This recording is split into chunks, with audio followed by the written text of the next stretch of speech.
Ивана Григорьевича Огнева знает, пожалуй, каждый сибаец, ветеран Великой Отечественной войны, поэт и просто человек с активной жизненной позицией. Он постоянный участник городских мероприятий. И все это несмотря на то, что у Ивана Григорьевича частичная потеря зрения. Сказалась контузия, полученная на войне.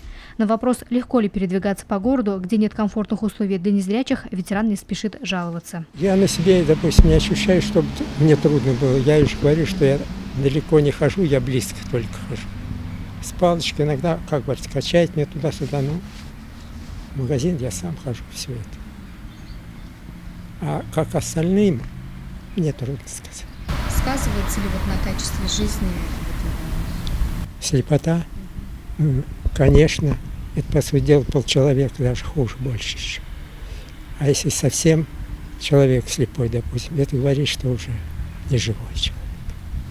Пробовал я закрывать глаза, допустим, и представить, что я буду совсем не видеть, не надо жить. Это страшно. Иван Григорьевич ходит по городу с белой тростью. Это отличительная черта человека со слабым зрением.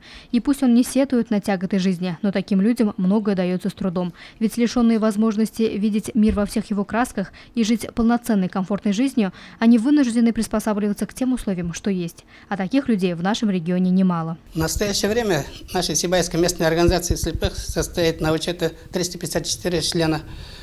Это люди с ограниченной ответственностью по зрению. Разрез районов, вот, в Баймакском районе города Баймак 111 человек, Абдилильский район 50 человек, Хайбулинский район 50 человек, Зилаевский район 13 человек и в самом городе Сибай 139 человек.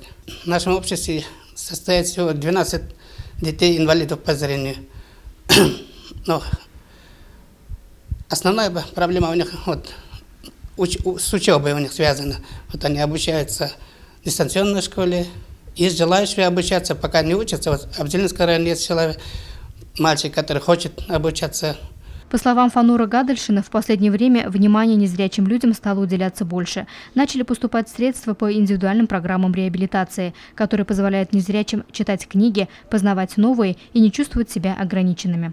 Луиза Мустафина, Дамир Хайбулин, Любовь Карпова, телекомпания СТВ.